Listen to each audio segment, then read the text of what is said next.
RI officers ಎಲ್ಲ ಬಂದು sir ನಮ್ಗೆ ಏಕದಮ್ ಯಾವ ನೋಟಿಸು ಕೊಡದೆ ಸರ್ ಇವಾಗ ಮನೆ ದುಬಕ್ಕೆ ಬಂದಿದ್ದಾರೆ.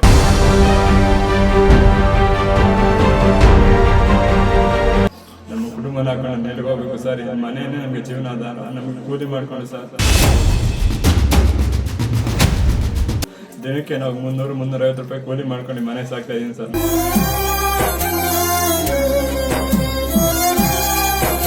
ಬರೀ ಏನಿದೆ ಸರ್, ಆದರೆ ಮನೇಲಿ ಊರಲ್ಲಿ ಜಮೀನು ಕೂಡ ಇಲ್ಲ. ನೆನಪುಗಳೇ ನಾಳೆಯ ಭರವಸೆಯೋ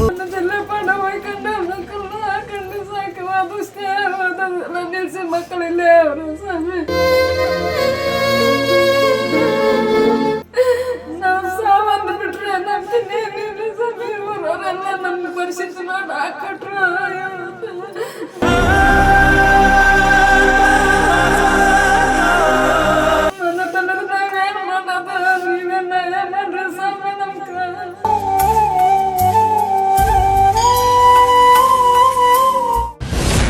ಬಡ ಕುಟುಂಬದ ಕನಸಿನ ಮನೆ ಕೆಡವಲು ಬಂದ ಜೆಸಿಬಿ.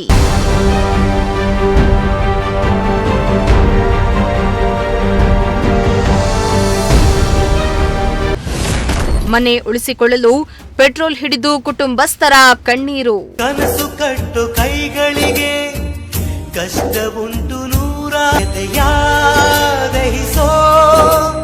ದುಃಖ ಮನೆಯಲ್ಲಿ.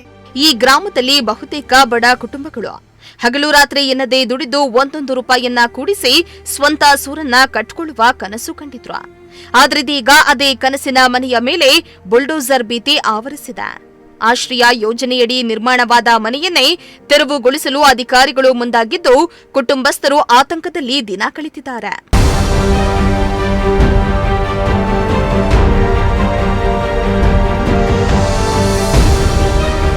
ಚಿಕ್ಕಬಳ್ಳಾಪುರ ಜಿಲ್ಲೆಯ ಚಿಂತಾಮಣಿ ತಾಲೂಕಿನ ಕೆಂಪದೇನಹಳ್ಳಿ ಗ್ರಾಮದಲ್ಲಿ 20 ವರ್ಷಗಳಿಂದ ಗುಡಿಸಲಿನಲ್ಲಿ ಜೀವನ ಸಾಗಿಸ್ತಾ ಇದ್ದ ಮುನಿಯಮ್ಮ ಕುಟುಂಬಕ್ಕೆ ಇತ್ತೀಚೆಗೆ ತಾನೇ ಆಶ್ರಯ ಯೋಜನೆಯಡಿ ಮನೆ ನಿರ್ಮಾಣ ಮಾಡಿಕೊಡಲಾಗಿತ್ತು.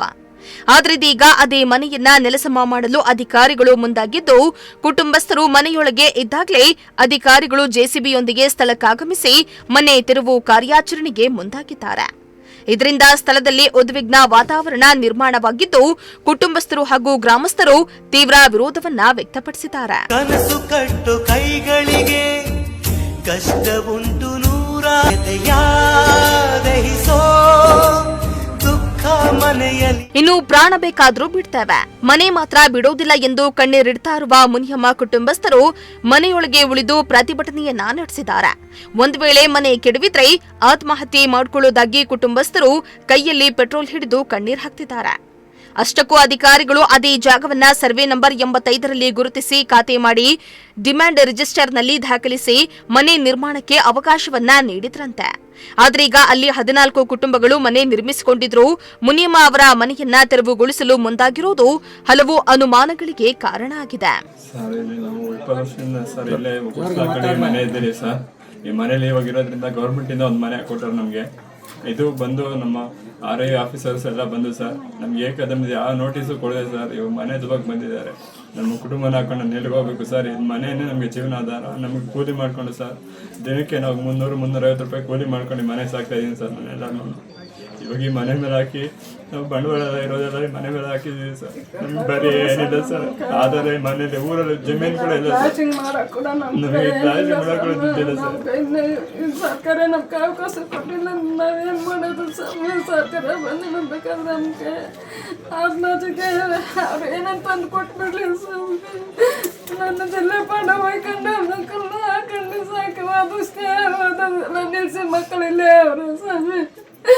ನಾವು ಸಾವಂದು ಬಿಟ್ರೆ ನಮ್ದೇನಿಲ್ಲ ಸಮೀರ್ ಅವರೆಲ್ಲ ನಮ್ಮ ಪರಿಸ್ಥಿತಿ ಮಾಡಿ ಹಾಕೊಟ್ರು. ನನ್ನ ನಾವೇನು ಮಾಡೋದು, ನೀವೇ ನ್ಯಾಯ ಮಾಡ್ರಿ ಸ್ವಾಮಿ ನಮ್ಗ. ಅದೇನೇ ಆಗ್ಲಿ, ಆಶ್ರಯ ಯೋಜನೆಯಡಿ ಕಟ್ಟಿಕೊಟ್ಟ ಮನೆಯನ್ನೇ ತೆರವುಗೊಳಿಸಲು ಅಧಿಕಾರಿಗಳು ಮುಂದಾಗಿರುವುದು ಹಲವು ಅನುಮಾನಗಳಿಗೆ ಕಾರಣ ಆಗಿದ್ದು ಮುನಿಯಮ್ಮ ಕುಟುಂಬಕ್ಕೆ ನ್ಯಾಯ ಸಿಗುತ್ತಾ ಇಲ್ವಾ ಎಂಬುದನ್ನ ಕಾದು ನೋಡಬೇಕಾಗಿದೆ. ನೆನಪುಗಳೇ ನಾಳೆಯ ಭರವಸೆಯೋ ನಾಳೆ ನಮದು ಎನ್ನೋಣ ಹೀಗೆ. ಮೋಹನ್ ಕುಮಾರ್, ಪ್ರಜಾಶಕ್ತಿ ಟಿವಿ, ಚಿಕ್ಕಬಳ್ಳಾಪುರ.